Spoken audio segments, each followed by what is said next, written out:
Digital Congo, la télévision numérique.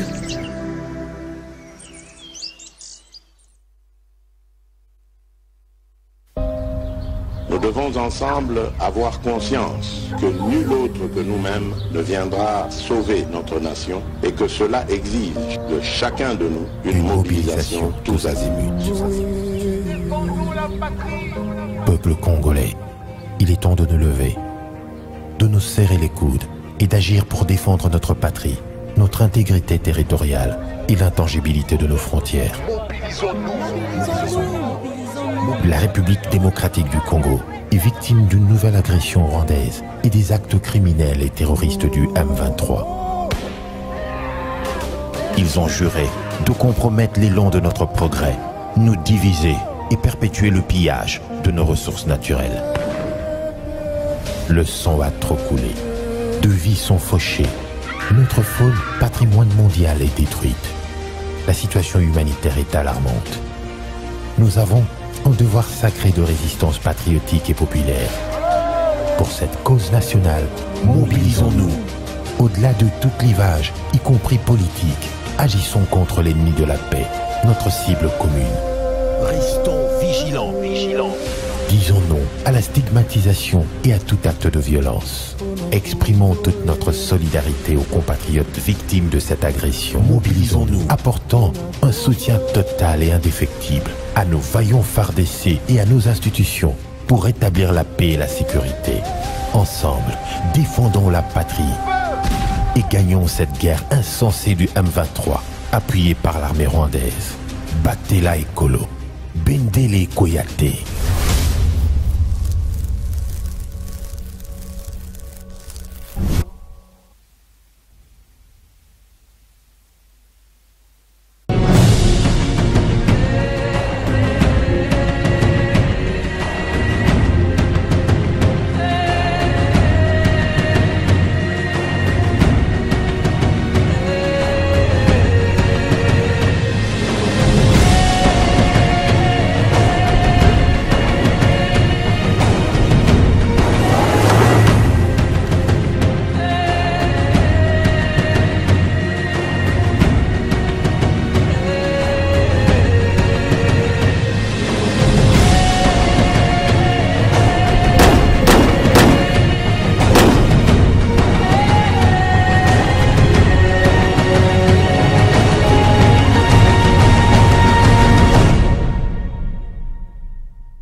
Bienvenue dans cette édition du journal Le Sommaire. Début de l'examen de la loi des finances à l'Assemblée nationale. Un débat houleux avant l'adoption de ce projet de loi des finances présenté et défendu par le Premier ministre Jean-Michel Samalukonde.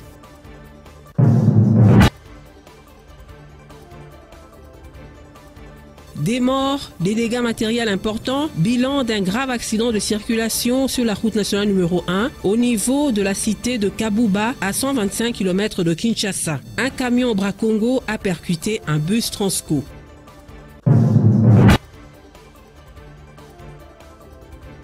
Situation sécuritaire dans la province du Nord Kivu, le gouverneur Peter Chirimwami a rétabli l'autorité de l'État à Mushaki et ses environs. La police, l'armée et d'autres services, dont la Direction générale des recettes du Nord Kivu, ont repris le travail sur le terrain. Merci de nous suivre.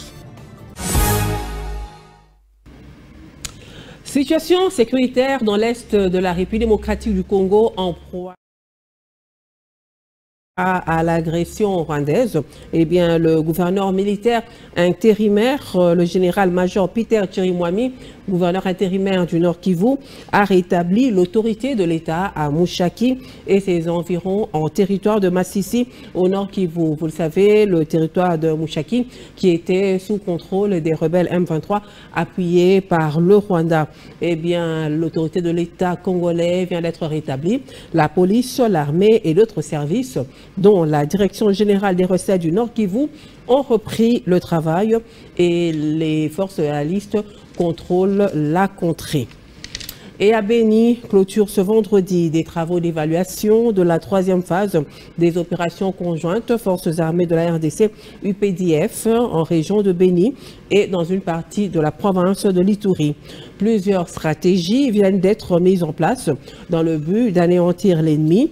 Je vous convie à ce propos de suivre le capitaine Anthony Mwalouchai, porte-parole des opérations Sukola 1 Grand Nord, dans cet extrait choisi par Merverdi Calmer. Il se dégage que cette 3e phase a été un succès et reconnu même par notre population, que ce soit la population congolaise ou ougandaise, et nous avons pris en charge les recommandations de certains acteurs de la société civile qui ont été derrière ces opérations pour nous encourager.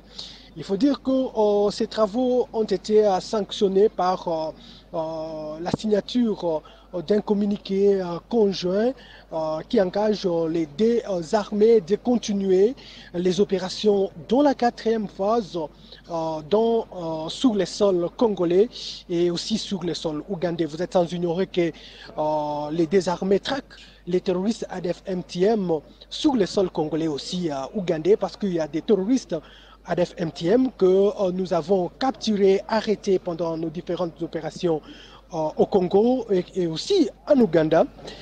Les deux armées sont plus que déterminées à en finir avec les terroristes ADF-MTM et donner la paix à nos populations, que ce soit sur les sols congolais et ougandais.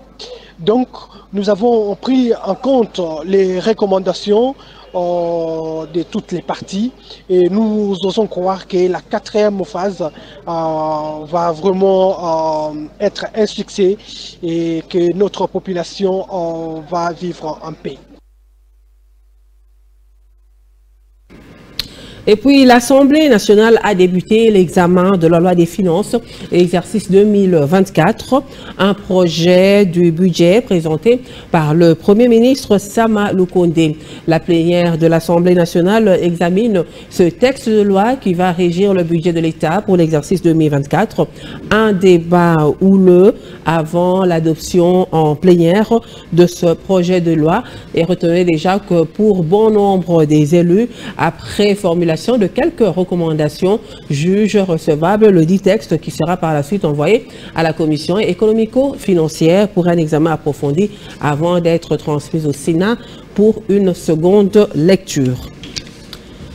Que se passe-t-il entre le ministre de la décentralisation et le vice-premier ministre en charge de l'Intérieur, alors que le ministre de la décentralisation, Eustace Mouranzi, vient de signer un arrêté nommant les chefs de secteur de la République démocratique du Congo en date du 27 septembre.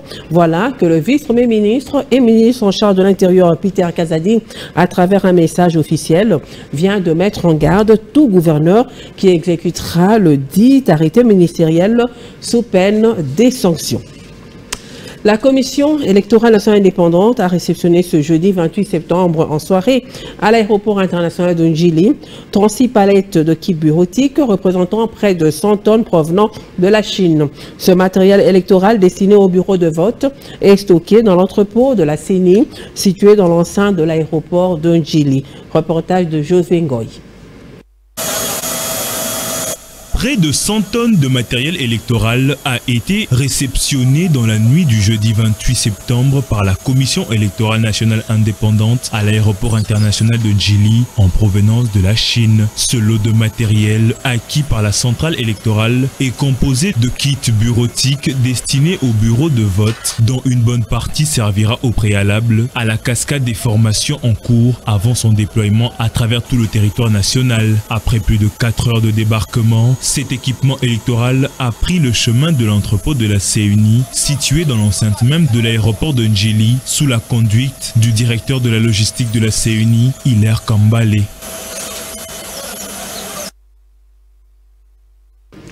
La formation des magistrats récemment recrutés se poursuit à Kinshasa. Ce jeudi, ils ont reçu la visite d'encouragement du président de la Cour constitutionnelle et du Conseil supérieur de la magistrature. Les nouveaux magistrats ont été sensibilisés sur le rôle qu'ils devront jouer une fois qu'ils sont dans la profession. Les détails dans cet élément. Récemment recrutés et nommés par le chef de l'État, les nouveaux magistrats suivent depuis le mois de juillet dernier une formation en vue de les préparer à bien exercer le travail qui les attend. Une initiative du gouvernement qui tient, comme le veut le président de la République Félix Tshisekedi, à la qualité de ceux qui seront appelés à dire le droit dans les prochains jours. Pour palper du doigt le déroulement de cette formation, le président de la Cour constitutionnelle et président du Conseil supérieur de la magistrature, Dieudonné Kamuleta, a rendu visite à ces nouvelles recrues. Il n'a pas manqué des mots pour les mettre devant leurs responsabilités dans la restauration de la justice. Vous représentez l'espoir de la restauration de la justice de notre pays. C'est à cet effet-là que le magistrat suprême avait accepté que nous puissions retenir 5000 magistrats. Vous êtes les magistrats de l'état de droit. La détermination que nous aurons pour que ce Congo soit réellement un grand au cœur de l'Afrique, parce que nous sommes effectivement grands.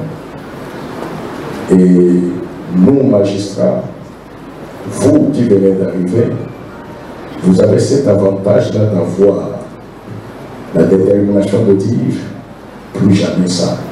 Ces 2500 nouveaux magistrats constituent le premier groupe de 5000 recrutés en vue de pallier la carence des magistrats en République démocratique du Congo. 2 morts, plusieurs blessés et d'énormes dégâts matériels. C'est le bilan provisoire d'un accident de circulation sur la route nationale numéro 1 au niveau de la cité de Kabouba à 125 km de Kinshasa. Un camion de la Bra Congo a percuté un bus Transco. Papi Wabouye et Grasse, c'est ça pour le commentaire. L'état de ces 2 véhicules témoigne de la violence de la collision entre ces bus Transco et ce véhicule de la société Bra Congo. Jeudi 28 septembre, aux alentours des 16 h, à la hauteur de la cité de Kabouba, à 125 km de la capitale Kinshasa, le véhicule de la société Bra Congo, qui venait de Kikwit pour Kinshasa, voulant éviter un trou à quelques mètres d'un virage, percute le bus Transco avec passagers à destination de Kenge Kikwit. Le choc est très violent. Les 2 chauffeurs décèdent sur les coups. Les riverains qui ont accouru pour secourir les victimes témoignent. Chauffeur Masanga a Outagi Mboka. Chauffeur a transport Outagi Chaka. Chauffeur Masanga ta imamona ki libulu mwa mwa to mona quelque part libulu mwa zana. Chauffeur Masanga kima ki libulu wana. Acha da mutu na bala transport. Transport mala ka kimbangu, no yoko bala na bale bakufi. Chauffeur a transport da to bimisa ke ato to mona to bimisa ka Masanga tege ya. Ata bolingo bazana ka te ya pas. Ka to chauffeur ba o ba biki. Ba o bazana ba mode ya bazana centre me ba o ba kufi. Nzamba zo ka molimo. Combien de blessés? Ah, bazé belé. Le bilan provisoire fait état de 2 morts, plusieurs blessés acheminés dans des hôpitaux et autres centres de santé, ainsi que d'énormes dégâts matériels. Selon les premières indications de la police des circulations routières, l'excès de vitesse de l'un des chauffeurs serait à la base de cet accident. Après l'étape de Kasenga, le gouverneur de la province du Haut-Katanga s'est rendu dans le territoire de Sakanya. Jacques Kabula Katwe, à la tête d'une délégation composée des membres de la présidence de la République et de la primature, ont inspecté les ouvrages qui seront inaugurés par le président de la République lors de sa prochaine visite dans cette partie du territoire national. Didier Bumba nous en parle. Le port sec de Lukangaba s'étend sur une superficie de 100 hectares avec une tour de contrôle équipée de 300 caméras de surveillance pour un contrôle rigoureux à la frontière. Autour de cet immeuble, des parkings d'une capacité de 8000 tracks pour le trafic transfrontalier à l'import comme à l'export. Un bâtiment administratif et des locaux attribués aux banques et autres agences en douane pour les transactions complètent le décor. Ce port sec est une première en RDC et n'attend que son inauguration par le chef de l'État, Félix-Antoine Tshisekedi Tshilombo. Le gouverneur Jacques Kabula Katwe, l'assistant du président de la République, sont chargés de mission pour le Grand Katanga et les délégués de la primature se sont imprégnés des préparatifs de cet événement qui réunira plusieurs délégations venues de Kinshasa. La délégation a suivi toutes les explications techniques sur les différentes infrastructures. Le port sec de Lukangaba va décongestionner la douane de Kasumbalesa, déjà saturée par le nombre de tracts. L'inauguration du port sec sera couplée de la remise officielle de la route Kasumbalesa, Mokambo, Sakanya, Lukangaba, longue de 150 km, construite dans le cadre du partenariat public-privé entre le gouvernement congolais et la société chinoise Jiaou. La délégation visitera également l'école technique professionnelle Cité des Jeunes Don Bosco à Kasumbalesa village en pleine construction sous financement du gouvernement de la République dans le cadre du programme de développement de 145 territoires. Cette école fonctionne déjà avec 5 classes déjà équipées pendant que les ateliers sont en chantier. La mise en œuvre de ce projet est assurée par les diocèses de Sakanya-Kipushi. Un autre projet qui a intéressé l'équipe d'avance du chef de l'État, c'est la sous-station électrique en pleine érection pour alimenter officiellement la ville de Kasumbalesa. Le gouverneur Jacob Lakato et ses hôtes ont eu comme point de chute le nouveau bâtiment qui abrite le service douanier de Kasumbalesa.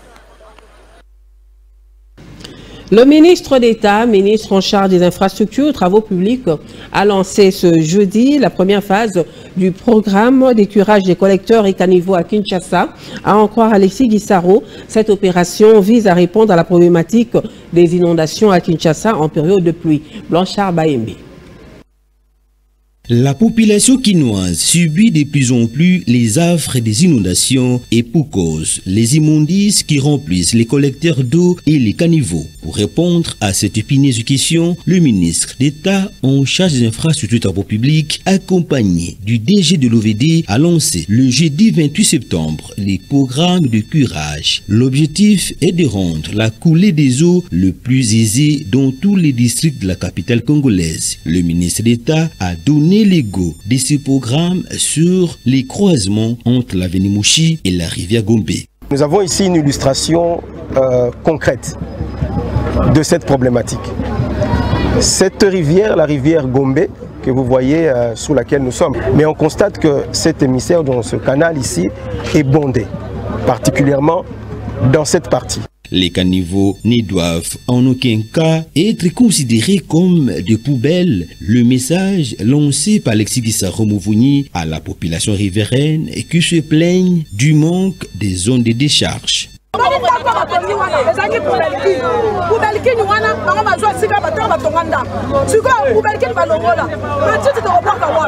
Sous la conduite du directeur général de l'OVD, Victor Tumbachikela et son équipe, le patron des ITP, a poursuivi son périple à Bichakuchaku sur l'avenue Kabasele jusqu'au pont Achiji sur la rivière Yolo, avant de boucler la boucle avec une visite de chantier des chantiers routiers exécutés par l'entreprise JMC qui effectue les travaux sur 12e rue Lumété au quartier Mombele.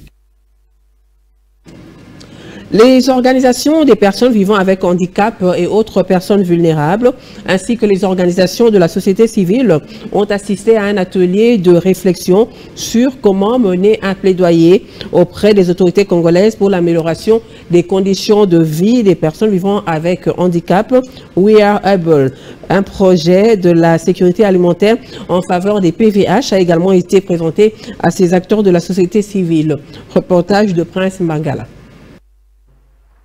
We Are Able, un projet de sécurité alimentaire inclusive exécuté dans l'île de Idjou et à Calais dans le sud Kivu, était au centre des échanges entre son coordonnateur national, Prince Kalenga, et les organisations des personnes vivant avec un handicap, ainsi que la société civile basée à Kinshasa. Prince Kalenga explique le but de cet atelier. Le but de cet atelier est de mettre ensemble ou bien de susciter des réseautages des plateformes de personnes en situation de handicap au niveau de Kinshasa ou au niveau national, afin qu'en se mettant ensemble, ils découvrent les besoins des personnes sous handicap sur la RDC et mettre des stratégies de plaidoyer auprès d'acteurs de pouvoir pour améliorer la sécurité alimentaire des personnes en situation de handicap. Pour Maître Patrick Pindou, coordonnateur national de la Fédération nationale des associations de personnes vivant avec handicap du Congo, FENAFACO, cet atelier est l'une des activités prévues pour une meilleure sensibilisation sur le projet We Are Able auprès des autorités du pays. C'est pour aider les personnes avec handicap à accéder à tout. Donc les personnes avec handicap doivent accéder à l'éducation, doivent accéder à l'alimentation, doivent accéder à l'emploi, doivent accéder aux équipements pour la mobilité. Les personnes avec handicap doivent accéder à la santé. Donc c'est ce qui vise la sécurité alimentaire. Les organisations des personnes vivant avec handicap émettent le vœu de voir la RDC ratifier la charte de l'Union africaine sur le droit des PVH. C'est autour du thème les adolescents et les maladies cardiovasculaires que le monde a célébré la journée mondiale du cœur, une maladie dont les risques touchent presque tout le monde. Ruth Moussana nous en parle. Selon les statistiques, plus de 40 millions de personnes souffrent de maladies cardiovasculaires à travers le monde.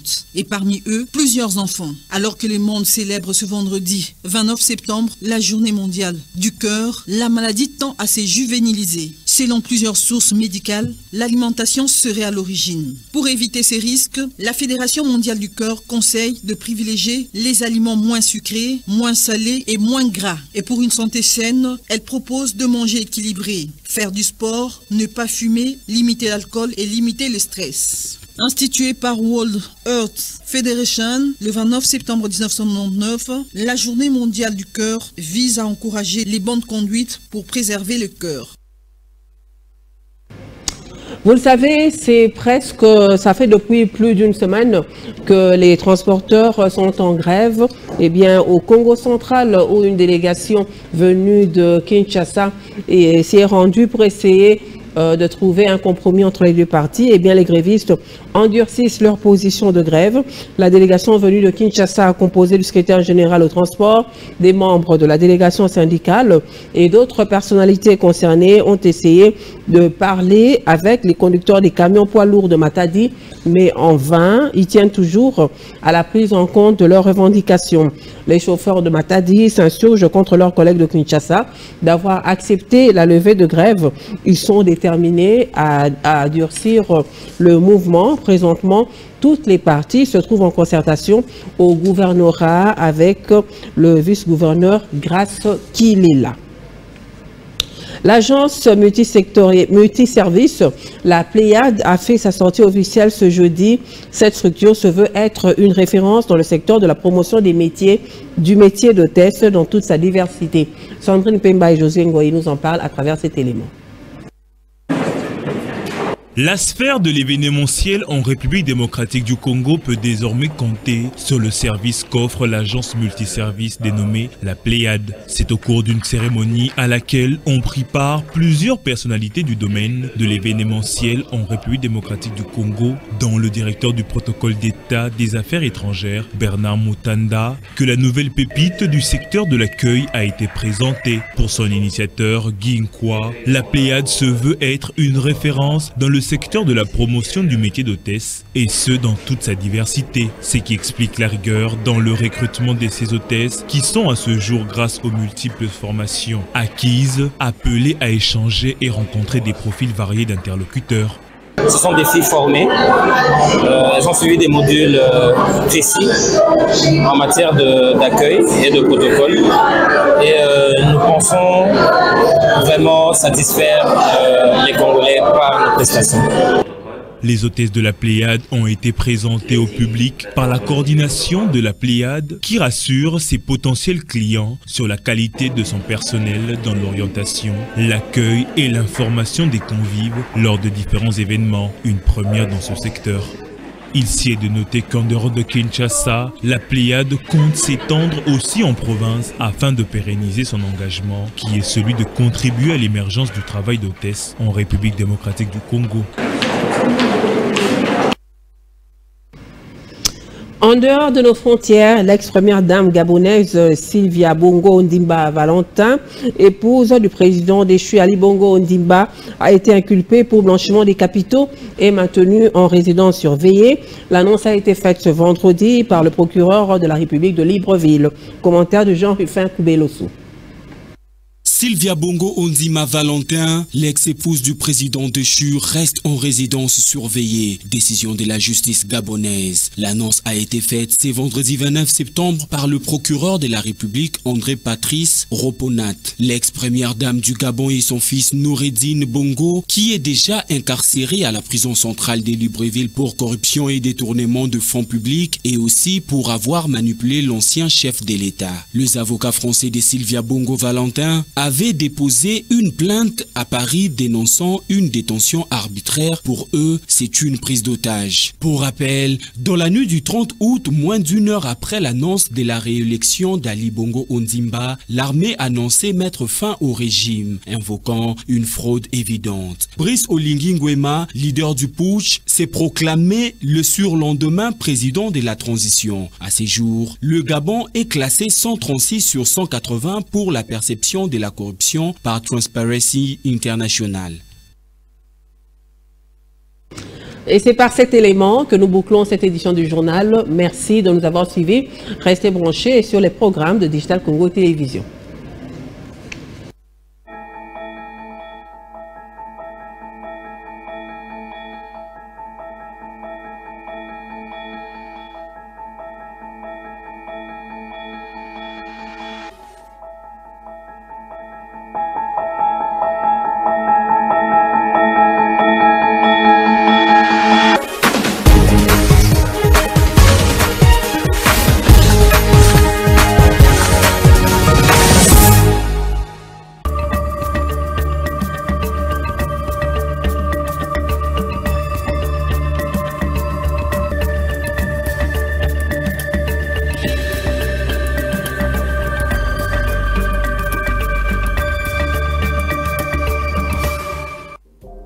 Bienvenue à ces tours d'horizon de journaux parus ce vendredi 29 septembre 2023 dans la capitale Kinshasa. Certains journaux parus ces jours reviennent sur la controverse qui règne autour de l'équipe de la campagne du président sortant Félix Tshisekedi. Équipe de la campagne de Tshisekedi, François Mwamba, Augustin Kabouya et Tina Salama se contredisent, rapporte le confrère Le Monitor. Contradiction totale observée le mercredi 27 septembre dans les différentes communications des ténors du régime en place sur la composition de la coordination de la campagne électorale de Félix Tshisekedi. Pendant la journée, François Mwamba Chichimbi a annoncé à la presse l'équipe de la campagne de Félix Tshisekedi, dont lui est coordonnateur, suivi des autres personnalités dont Augustin Kabouya, Peter Kazadi, Nicolas Kazadi et les autres. Présent à cette communication, Augustin Kabouya, face aux frustrations des sympathisants des alliés de Félix Tshisekedi écartés de cette équipe, n'a pas tardé pour contredire François Mwamba à travers sa publication sur son compte Twitter. Jusqu'ici, son excellence monsieur Félix Tshisekedi n'a pas encore dévoilé son équipe de campagne, sauf qu'il y a eu une erreur de communication et de compréhension autour de ces dossiers. La mise en place de cette équipe sera sanctionnée dans les jours à venir par une ordonnance, a-t-il écrit. Quelques instants plus tard, c'est le tour de la porte-parole du chef de l'État, Tina Salama, d'annoncer également sur son compte Twitter qu'une commission stratégie serait en train de travailler sur cette question dont l'équipe sera connue dans les jours à venir. En sa page 2, l'étri hebdomadaire d'information générale EcoNews revient sur le même sujet et a titré « Confusion autour de l'équipe de campagne de Félix Tshisekedi ».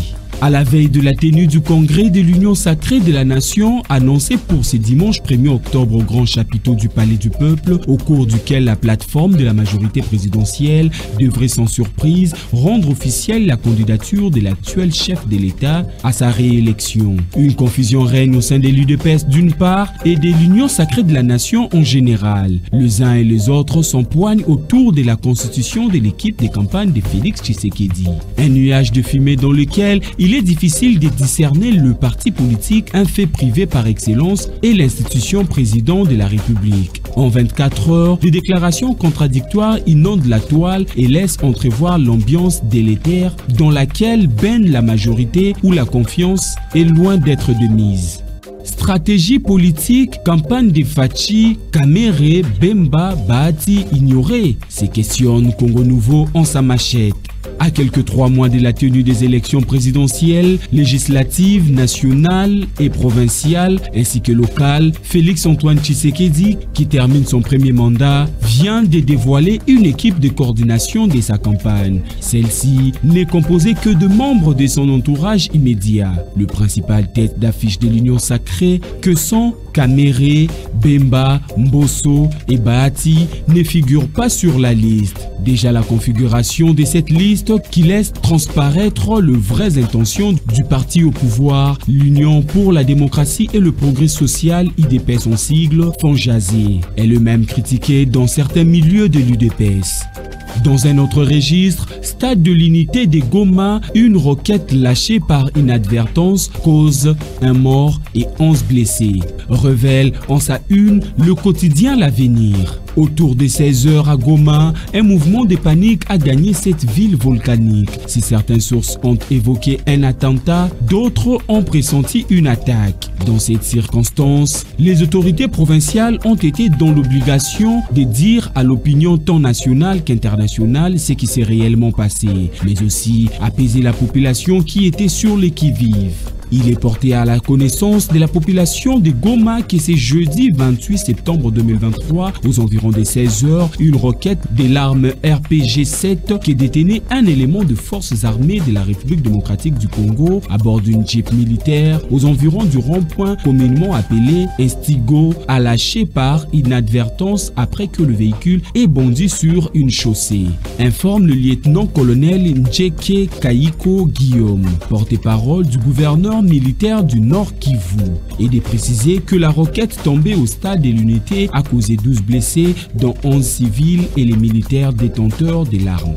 La liberté d'expression est une composante essentielle d'un processus libre, équitable et démocratique. Note Molifé USA après son échange avec Mouyaya. Titre le confrère Alerte Plus. Suite à sa rencontre avec le ministre de la Communication à Washington, le secrétaire d'État adjointe aux affaires africaines, Molifé, a fait part de son inquiétude sur la détention du directeur de publication d'actualité.cd, correspondant de Jeune Afrique et de Reuters, Stanis Mbouchakira, arrêté le 8 septembre dernier à l'aéroport de Njili. La liberté d'expression est une composante essentielle d'un processus libre, équitable et démocratique. Je note avec inquiétude la détention du journaliste Stanis Mbouchakira, a-t-elle déclaré sur son compte X, ex-Twitter. À toutes et à tous, merci de nous avoir suivis et paix dans vos demeures.